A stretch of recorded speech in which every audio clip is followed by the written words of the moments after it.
ገና በለጋ ዕድሜ የ8ኛ ክፍል ተማሪ እያለሁ ገና እንደ እምቡጥ አበባ ፍልቅቅ ብዬ በምታይበት ዓመት የትምህርት ቤት ጓደኞቼ፣ መምህሮቼ፣ የሰፈር ወጣት ሽማግሌው ሳይቀር ሁሉም የኔን እድገት በጉጉት ሲጠብቁት ድንገት ጓደኛዬ አወጣጣሁ አለች።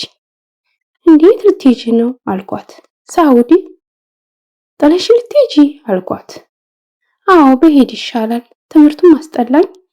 በዛ ላይ እስኪ የእነ አባዬ ቤት እያፈሰሰ ነው፣ ስለዚህ እስኪ ሂጄ ልስራላቸው አለች። ትንሽ አሰብኩና እኔም እሱስ ልክ ነሽ፣ ዘንድሮ እኔም ትምህርቱ አስጠልቶኝ ነበር።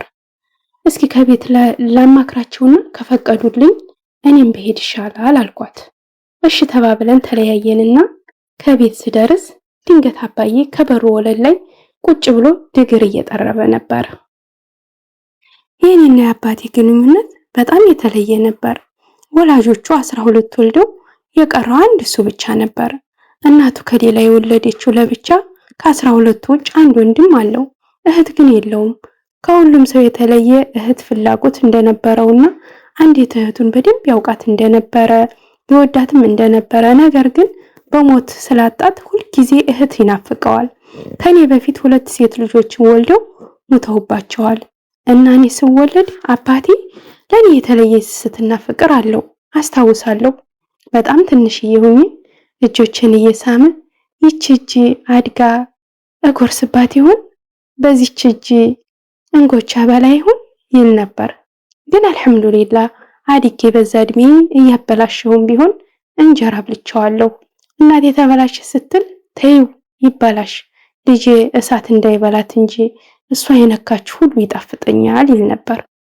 ከኋላ ውሎ ሲገባ ቀኝ ጡቱን ለኔ ግራ ጡቱን ለታናሼ፣ ያን ምንም የማይወጣው ጡቱን እኛም በጉጉትና በፍቅር ነበር የምንጠባው። እኔም ለአባቴ የተለየ ፍቅር ነበረኝ። የምር በአባቴ በጣም እኮራ ነበር፣ እወደዋለሁ፣ እሳሳለት ነበረ እና ከማንም ሰው ከኔ ፊት ስለሱ ማውራት አይችልም። እናቴም እንኳ ብትሆን አባታችሁ ካለች ዝም በይ፣ ስለ አባቴ አታንሺ፣ ልጆችሽን መሳደብ ካለብሽ ልጆችሽን ተቆጪ ይላት ነበረ። እሷም አይ ዙሮ ሴት ልጅ ለአባቱ ነው ድሮስ ቢሆን ትለኝ ነበረ። ይህ ለአባቴ ያለኝ ፍቅር ከክብርም ጭምር ስለሆነ ቀና ብዬ አላየውም፣ እፈራዋለሁ። የኔ አባት ለኛ ለልጆቹ ብቻ ሳይሆን ለአካባቢው ሰው በሙሉ ፍትሃዊ መሪ፣ ፍርድ ሸንጎ ነበረ። ደግ፣ አዛኝና ቁጥብ የሆነች ትንሽዬ ጨዋታም ነበረችው። ሁሉም ሰው ያከብረዋል፣ ትንሽ ትልቁ ይወደዋል። የሚናገረውም ፍሬ ነበር። ቤታችን ውስጥ የምር መሪ ነበረ። ቃል ከተናገረ ጸጥ ይላል ቤቱ። ማታ ማታ የምክር ፕሮግራም ነበረን። ንግግር ሲጀምር ገና ጉሮሮውን ሲል ሁላችንም ደብተር የገለጠው ደብተሩን ይዘጋል፣ የቆመው ይቀመጣል፣ የሚያወራ ያቋርጣል። እስኪ ጨርስ ምክሩን በጸጥታ እናዳምጣለን። ጨረስኩ ሲል ሁሉም የፈለገበትን እንቅስቃሴ ይንቀሳቀሳል። አስታውሳለሁ የኔ ትልቅ ወንድም አባቴ ተናግሮ ሲጨርስ ያው እየጎረመሰም ስለነበረ የሚቸኩለው እሱ ነበረ። ልክ አባቴ ንግግሩን እንደጨረሰ ወደ ውጪ ይወጣ ነበረ። ብቻ በዚህ ምክንያት የአረብ ሀገር ሐሳቤን ልንገረው አልንገረው እያልኩ እየተጨነኩ እሱም አቀርቅሮ ድግር መጥረቡን ተያይዞታል። ከዛ እጆችን እያሻሸሁ ጉንብስ ብዬ አባዬ አልኩት። እዬ አለኝ። ቀጥ አላለም። ሳውዲ ብሄድ አረብ ሀገር ብሄድ ብር ይኖርሃል አልኩት። አረ ልጄ ብሎ ቀጥ አለ። እኔ ላንቺ የሚሆን ብር አላጣም፣ ግን ትምህርትሽን ብትማሪ አይሻልም? ደግሞ ጎበዝ ተማሪ ነሽ፣ ልጅ ነሽ እኮ ልጄ አለኝ። የዛኔ ሳላስበው የሆነች ቃል ተናገርኩኝ። ጣቶችን እያሻሸሁ በፍርሃትና በፍረት መሃል ሆኜ ሳላስበው ልጅ መስያለሁ አልኩት። እሱ ግን የኔን መልስ አላገናዘበውም። ንግግሩን ቀጠለ። ልጄ ይኸው እነገሌ ስንት ልጆች ልከው ምንም ያደረጉት ነገር የለም። ይኸው አባታቸውም እንደኔው ገበሬ ነው፣ ጥንድ በሬ ነው ያለው፣ ምን ለውጥ የለውም። ስለዚህ ትምህርትሽን ተማሪ፣ አንቺም ደግሞ ወጥተሽ አታቂ፣ ትናፍቂያለሽ ልጄ፣ እኔም ደግሞ ናፍቃለሁ አለኝ። ይቺ ቃሉ ሆዴን አላወሰችው። ብድግ ብዬ ጓዳ ገባሁ። እንባዬ ተናነቀኝ። እንዲህ ብሎ ለምን ውስጤን ይረብሸዋል ብዬ በሱም እንደመናደድ አልኩኝ። ብቻ ስሜት የተለዋወጠብኝ። ከዛ በሌላ ጊዜ ጓደኛዬን መሄድ ፈልጌ ነበረ፣ ወሰንኩ ነበር፣ ግን አባዬ ሆዴን ረበሸው። እናፍቃለሁ አለኝ። አንቺም ትናፍቂያለሽ አለኝ። እንደዚህ ብሎ ውስጤን ባይረብሸው ምን አለ ነበር ብዬ እንደመናደድ አልኳትና ብቻ ውስጤ እንደተምታታብኝ ከዕለታት በኋላ እናቴ ከሌላ የምትወልዳት እህቴ ድንገት ልዘይረን መጣች። በመጣችበት ሐሳቤን ነገርኳት። እናቴም ሰማች። አወሩ፣ ተመካከሩ። ከዛ ምን አሉ? አይ ብትሄድ ይሻላል፣ እንደዚህ እንደምናያቸው ባጃጅ ለባጃጅ እየተጃጃለች ስሟም ከሚጠፋ ትንሽ አድጋ ደግሞ አግብታ ብትሄድ ወንድ ነው የምትቀልበው፣ ስለዚህ አሁን ብትሄድ ይሻላል ብለው መክረው ጨረሱ። እንዲሁም ደግሞ ሳምንት ቅዳሜ ወንድሜ ስለሚሄድ አዲስ አበባ እሱ ይዟት ሄድና ሌላ ሰው ጋር እንዳትሄድ ልጅም ስለሆነች እሱ ይዟት ሄድና ፕሮሰሷን ትጨርስ፣ ፓስፖርቷን ታውጣ አለች እህቴ። ከዛ እናቴም ተስማማች። አባቴን የማሳመኑ ነገር ለእናቴ ተሰጠ። ከዛ እህቴም ሄደች ወደ ሀገሯ። እናቴ አባቴን አማከረችው። ያው ስነግረው ዝም ነው ያለው። ደግም ክፉም አይናገርም፣ ግን እንደከበደው ነው። አይሆንም ማለት ደግሞ አልፈለገም ትለኛለች።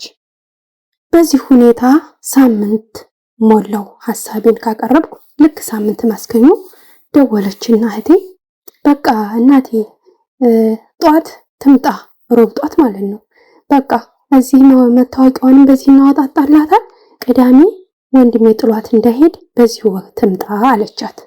እሺ ብላ የዋዳሯንም ስትነግረው አባቴን ዝም ነው ያለው። ሮብ ነጋ። ጠዋት ተነስቼ እኔም እነሱ የአብዶዬን ቡና እየጠጡ ተሰባስበው ቻው ብዬ ወደ እህቴ ሄድኩኝ።